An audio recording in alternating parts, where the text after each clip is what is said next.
what I'd like to do is to take a look at a couple of the most common aphorisms regarding the concept of opportunity and tell you why I think they're a little bit misleading. The first one, usually said as a warning, is opportunity only knocks once. The other, usually said in hushed, reverent tones, mystical voice, is when the student is ready, the teacher will appear. Opportunity only knocks once implies that you must take this one and only chance to do something, and if you don't take it now, it will be lost forever. Your life will be ruined. You will ruin it. You will rue for the rest of your days. You have no chance to think or reflect or ponder. You must act now to get your place in the sun, or you're doomed to live in Iowa and be cold all winter long. That's a lot of pressure. You know, one chance, and you're vacillating between Nike, just do it, and Nancy Reagan, just say no. You know, what are you supposed to do? So do you only get this one chance, one opportunity? You know, I think that we have multiple opportunities, and small ones happen every day. While large opportunities don't come along so often, but do come along from time to time, and if we miss one, there will be others.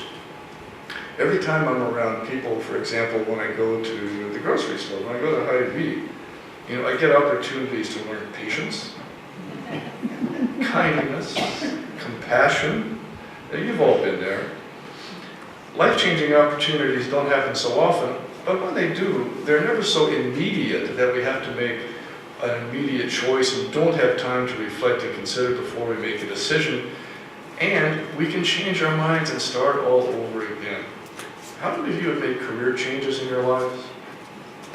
Okay. I realize I'm a little bit older than most of you out there, except maybe Mona. But I've made 4 career changes in my life, and that's not counting the first job I had after graduating from college, which was delivering pizzas.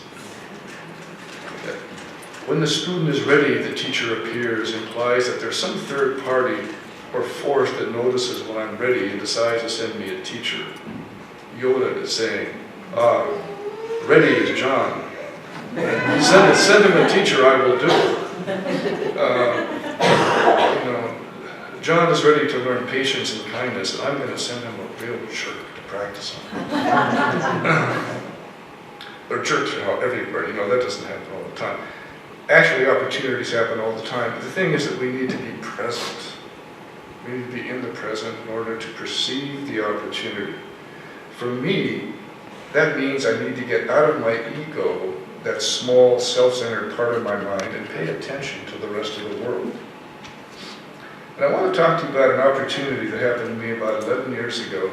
And it happened because I was paying attention and I was desperate and actively searching. I've been advised that I needed to get out of isolation, find a community that would accept and nurture me, that would encourage self-revelation, and give me a chance to be of service. That's almost a quote. I took advantage of the opportunity to join this congregation, and I really made a pretty good choice. You people accepted me for what I was, allowed me to explore my spiritual path, and gave me multiple chances to work in meaningful ways. And the first chance I had was when I was invited to be part of a service, much like this one, put on by the religious services team. I was given a bell, ding, and asked to ring it at appropriate parts of the service. I think there were about 4 times during the service. I gave it my best shot, and to paraphrase Gilbert and Sullivan, I rang that bell so prettily that now I'm a member of the Board of Trustees.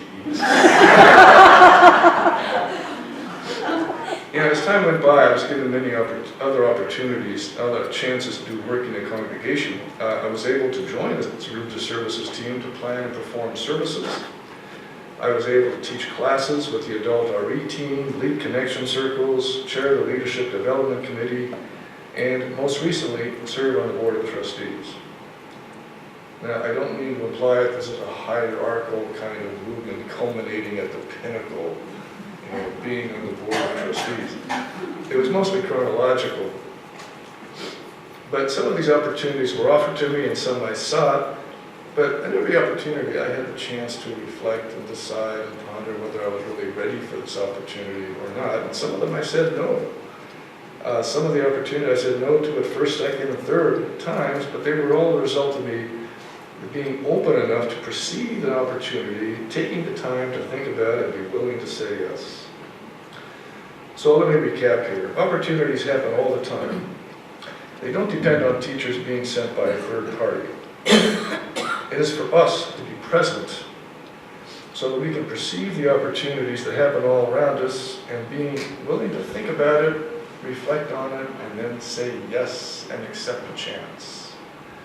So I encourage all of you to take advantage of the opportunities in this congregation to be of service.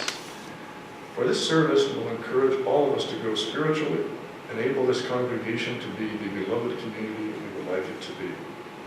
In the words of our Reverend J. Wolin, let it be so. Thank you. When we were asked to do this, I was terrified, but I thought that it would be best if I made this pretty personal. And first of all, I want to thank you all for coming out today in this weather. I would hate to have to do this to a totally empty room. Anyway, given how hard I worked on it. Anyway, as I was thinking about doing this reflection, I realized that it reminded me, we could turn that one off, I think, is what might help the feedback. It reminded me of how I joined my first church of choice after I left my Roman Catholic faith that I was raised in. And in that church, we joined by, oh well, who knows? We joined by something called statement of faith. You could be, adult baptism or letter from another church, but I was coming from outside, so I did statement of faith, and I feel like this is maybe my statement of faith for the UU world that I have now joined. So anyway, so I've been a member here as of last month, 7 years. And I arrived as a visitor with my husband, who was a friend of a previous minister here. And I was looking for a worship community that could help me feel at home in the QCA, because I'm, as most of you know, a transplant from the East. And my criteria at the time, I thought you might find interesting, that I thought might work was something like movable seats in the sanctuary, inspirational sources not limited to the New Testament Bible, some interest in social justice action, decent music, which we definitely have, and probably the most important was a place where life questions are more important than the answers. So my criteria for my comfort here was in place, even though it was pretty minimalist. But Laurie Birch took me in hand, separated me from Ron and Roger, and made me feel welcome as me, and I was hooked. Soon I was a member and also on the board of trustees, and not my fault, but a period of turmoil, serious turmoil followed for the next couple of years, and I sometimes wondered during that two-year period if I wouldn't be better off and happier spending Sunday mornings with my dog exploring the countryside. But I'm many things, not all good or bad, but I am a realist regarding religious institutions, given my experience over the years. And we're only human, And I still hoped for a safe spiritual community. So I stuck with you, and you stuck with me. And changes have come. Over the years, I thought it was interesting that John was talking about service. I found service my way in. Actually, and so I served on the nominating, after the board, I served on the nominating committee. Now I think we're calling it Leadership Development Committee. I attended circle suppers, helped with the welcome team and hospitality, attended a few adult RE classes, such as one on nonviolent communication and cakes, recent one on cakes for Clean Heaven. I worked a little on Prairie Star annual meeting we hosted. I joined the social justice team in our adoption group, where I consider myself a group grandmother. And I recently served on the strategic planning, I think of it as writing committee. And now I am here again on the board of trustees. The surprise in all of this is that each event or class or position has fed me in some way, even if it took a little or a lot of my own personal energy. And this time on the board, I feel our job is to oversee and facilitate as best we can the implementation of the strategic plan. And but what's coming? That's, I guess, opportunity. The opportunity is, what is the opportunity? I haven't a clue, but I'll tell you a couple of things I'm thinking about. I think that with this staff in place and new members coming, there will be new things. There will be more new things. I mean, there's a lot of stuff going on right now that I never ever expected. 7 years ago, I wouldn't have even thought that I could want anything else, And I find myself now involved when I can in the mindful meditation on Tuesdays in the Jump Circle monthly. I'm really excited about the adult religious education, world religions class. And you'd think I know a lot about religion given my background, but not enough. And a couple of things that I think are marvelous. The new website, and that team is just terrific. I'm impressed with the caring team. This is pretty new and exciting that we have the Caring Team Pastoral Care Associates program. I'm really excited about the Earth-Based Traditions team and what they're planning on doing. And I'm grateful for the humanist contingent around here because I'm getting some trickle-down wisdom from them. I love the plans for the new playground and so impressed with the people building it. I love chalice chimes and choirs offerings. I am very hopeful that the reproductive justice project will get off the ground, and that we will support it well. And that it and the other social justice projects will make a difference in the lives of people in our community and maybe even around the world. Okay, so moving forward, I see maybe the governance task force will complete their first round. They are the hardest working team in this congregation, and I can't list who's on it because I just don't have a good memory anymore, but if you find out somebody's on that team, you really ought to thank them. And then when they're done, what I'm thinking is that we're all going to know what's going on, who we should talk to, what we want to do. It's going to be very helpful. It's an organization, a system that will help us all participate easier.